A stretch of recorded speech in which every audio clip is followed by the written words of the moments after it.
It's fantastic to be here. What I want to talk about are what I think is some of the most interesting problems that we have to deal with today, and why people who are misfits, who don't really fit into sort of established categories and familiar categories, are really good at solving those problems, because these kinds of problems themselves are actually misfits. And I've often felt a bit of a misfit for a lot of my life, even though I look quite conventional now. I grew up in London, England, and I moved to the US when I was about 14. I have dual citizenship. These are my two passports here. And I often feel more English, even though I've actually lived in the US for a lot longer than I lived in the UK. And I have this sort of funny accent that's like a combination of English and American that nobody can figure out. This sort of feeling of having to bridge two different cultures and sort of two different languages almost is something that, a theme that has kind of run throughout my life. And I'm certainly not unique in this, and there's plenty of people in this room who have had the experience of having to bridge two different cultures that are much more different than me, for sure. It's not that much of a difference between England and the US when it comes down to it. This idea of not feeling like I quite fit into a single category, or of having to bridge two different things, is something that has been running throughout my life, not just on the personal side, but also on the career side. In preparation for talking today, I sort of thought about what are the different roles that I've had over the years, and sort of like the last 20 years or so that I've been working. And what I found was that they sort of fall into 6 different categories. Industrial design, that's what I started out with. And then doing a lot of user research and interaction design a little bit. I've spent a lot of time doing strategy for product strategy and business strategy. And then I do a lot of writing. And nowadays I'm also doing a little bit of marketing. And it was just interesting to kind of look at how these different roles that I've had over the years have kind of come and gone in different amounts. And what I like about what I'm doing now is that I get to work across a lot of different areas simultaneously. And it's given me the opportunity, which has been really nice, to work on really very diverse kinds of projects with a lot of different clients and organizations. Everything from mobile phones to kitchen appliances, from thinking about the future of toothpaste to mission control for NASA, for example, which I'll come back to in a few minutes. This sort of idea of being a misfit, if you look in the dictionary for the English word of misfit, I'm not quite sure how it translates into Chinese, but the English definition of misfit is of somebody who doesn't really conform to the society that they're in, who feels out of place, and they feel sort of uncomfortable in the society that's around them. And what's interesting about this is that it sort of puts the blame, so to speak, on the misfit, right, rather than on the society, which makes sense, right, that the individual should conform more to society rather than the society conforming to all the different misfits that are in it. But if you think about it, this is what innovators and entrepreneurs do all the time, right? Is they get society to conform to their idea about how the world should be, rather than the other way around. Innovators and entrepreneurs see something that they don't quite like in the world, or they think that could be done better, and they have a vision for that, and then they try and make it happen. And if society agrees with that difference, then society ends up conforming to this new idea.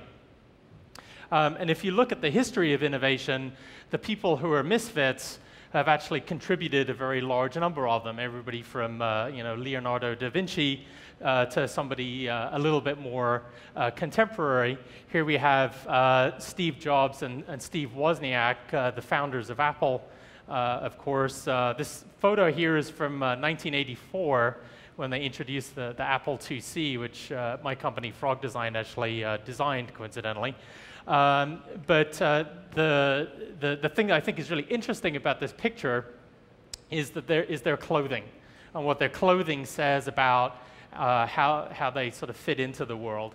On the right, you have Steve Wozniak, who's like the quintessential computer geek, right? He created the first Apple computer, the Apple I, which is that wood box that's sitting there on the bottom, very primitive looking.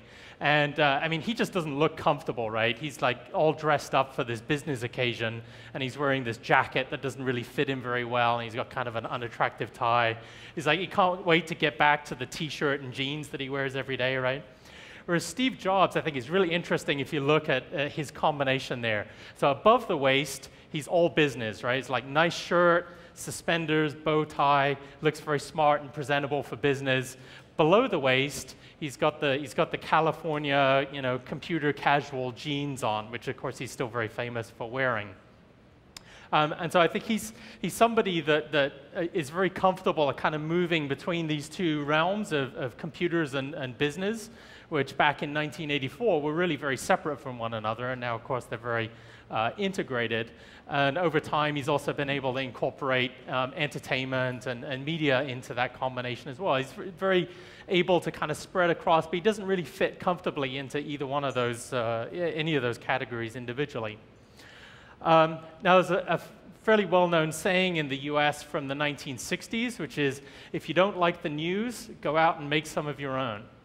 And this is very much the spirit of that time from the 1960s with the counterculture and the hippies and so on. But this is also, again, this is what entrepreneurs and innovators do, right? It's like they see something that they don't like and they think they have a better idea and they try and go out and make it happen. And God knows we've got enough big problems that need solving and need innovation. From global challenges like climate change, water shortages, energy, healthcare, poverty, you name it. We've got a lot of big, complex problems that are very difficult to solve. And the conventional thinking with these kinds of big, complex problems is that you need a big, complex organization, an entity to solve them. Something like a national government, right, which has the resources to bring a lot of different people together from a lot of different areas to make things happen. And what's actually been interesting in the last couple of years is that the most energetic and interesting area of innovation for these kinds of problems is at a smaller scale, what's known as subnationals. The reason that I think subnationals are able to be successful is that they're able to kind of straddle the scale between big global problems and then making things happen at street level, which is really where things need to happen at the end of the day. So it's like this sort of new category of entity that hasn't existed before, never really been thought about before. And then if we change gears a little bit and look at the world of products and technology, the most interesting areas right now, certainly for the kind of stuff that I like working on, are ecosystems of products and software and technologies, and where new technologies are merging together in different ways. And of course, the computers and music and communications have all been combining in different ways for a little while now, and we're still kind of in the process of figuring out what that means. But this is really the most interesting area for product design, certainly, and software right now, which is mostly what I work in. One company that's done this in a pretty interesting way that you might be familiar with is Nike with its Nike Plus system. And what they did here was they took the very traditional category of running, which is very low technology product, right? It's like shoes, shorts, and a shirt, and that's basically it. And then they combined it with the very new category of social networking. And by doing that, they gave runners a way of talking about their running, creating a community around running, setting challenges for one another, tracking their progress over time. And it turned running into Nike's fastest growing category, which it hadn't been for many years. Now, if we sort of take a step back, there's actually some common themes between these big, global challenges and sort of much more micro things in the product design realm. One is that they all require the ability to think at a systems level. So be able to think about the big system and all the different bits and pieces that go into making it up and how they all relate to one another. And then the other is that they all include behavior change, getting people to change their behaviors in a more beneficial way, whether it's trying to get people to consume differently for environmental reasons, or to think about their running and sort of treat their running in a different way. And so there's always a certain amount of persuasion that's required in order to do that. And I think people who are misfits are very good about thinking about these kinds of challenges because they're used to kind of looking at the world from different perspectives and being able to kind of integrate a lot of different ideas together. Now, I mentioned that I worked on a project for NASA, and it was a real honor for me to work on that because spaceflight is something that I've been interested in for a very long time. I was born a few months before Neil Armstrong first stepped on the moon and made this footprint in the dust on the moon. And this idea of the moonshot, flying to the moon, it's become a term in the US for any big, bold idea that really stretches the realm of the possible. But when America first went to the moon, it wasn't actually necessarily agreed upon that it was a good thing to do. And it took some persuading that it was going to be beneficial. And it was done in a very kind of conventional way, which is top-down sort of a message, right? The message comes from the top and then is communicated down to the people. And John F. Kennedy, the president at the time, gave a very famous speech, which this photo is from, where he had to convince the American people and the government that this was a good thing to do. And he has this fantastic phrase in it, which I love, which is, "We choose to go to the moon not because it is easy, but because it is hard." This idea that it is the hard things that you have to do that are the most interesting and the most worthwhile to do. And I think, again, this is a great message for innovators and entrepreneurs, right? It's like, do the hard things. It's the hard things that are going to be the most beneficial and are also going to give you the most competitive advantage, right? Because nobody else is going to want to try and do them because they are so hard. Now, it's one thing to have this vision of like doing this hard thing, but it's also, you also want to have a sense that it's actually going to be beneficial for others, right? So you may think it is, but you don't actually know for sure until you do it.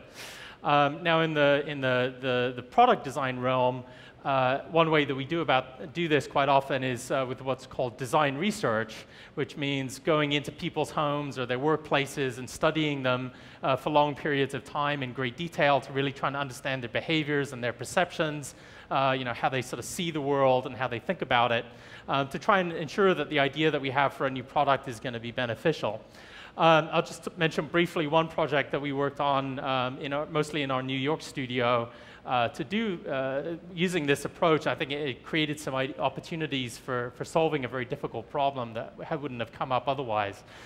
So it's a project called Project Masiluluke, or Project M for short, which deals with the problem of HIV/AIDS in South Africa, which, as you probably know, has one of the highest infection rates of HIV/AIDS in the world. And the particular region that we were working in South Africa has the highest even in South Africa.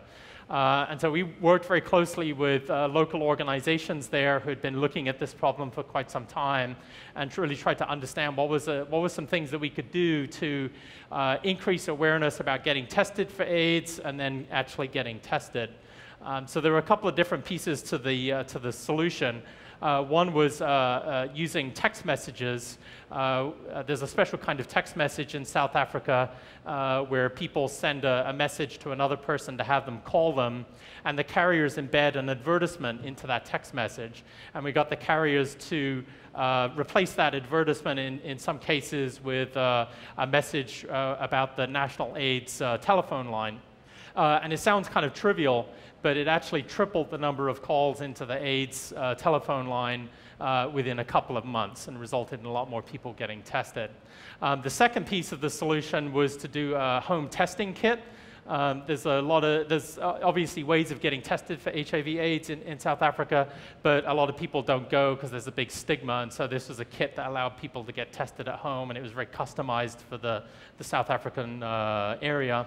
And then the third piece was a counseling service, so once people got the results back, they could do something about it. So I think a really nice example of trying to understand a culture and take advantage of the things that are there and try and come up with an interesting solution.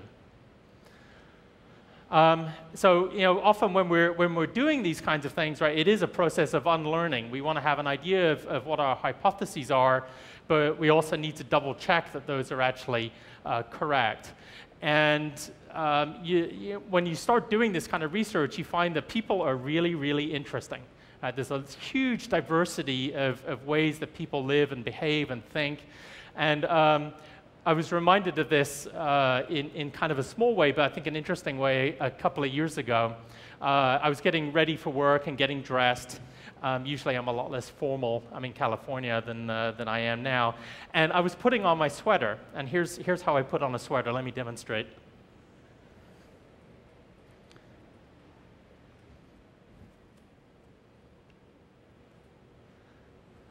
So I put my head on first, and then my arms in, right? I take this completely for granted. I've done this since I was little. I suppose somebody showed me how to do it. And my wife goes to me, you have a really strange way of putting on a sweater. I was like, what do you mean? It's like, doesn't everybody put on a sweater that way? She's like, no. Most people do the opposite. They put in the arms first, and then they put the head on. And I looked around after she said that. I was like, you're exactly correct. But I'm really weird. Most people put their sweater on the other way. I don't know. How many people put their arms in first? Here. How many people? Arms first? Head first? Anybody do it head first? All right, so I'm not alone. I can go and tell my wife. Thank you very much. But it was one of those things that, if it's something as trivial as putting on a sweater, right? If there can be diversity in even something as basic as that, right? Just imagine all the other ways that there can be diversity and different ways of doing things. I think we have to have some humility about our ideas about the world. I'll finish with this quote here from Shakespeare, from Hamlet. There are more things in heaven and earth than are dreamt of in your philosophy. And I think there's two sides to this which kind of get to what I've been talking about today. One is that it says that there are endless possibilities for doing new things. Right? There's many, many new things that we can do that we can't even think of today. And then the other side of it is that we have to have some humility and humbleness for the fact that there are many other ways that people think about how to do things. I mean, if we're going to make anything happen in this world, we have to understand their perspectives and be able to absorb it into our own, even as we're trying to create change. Thank you.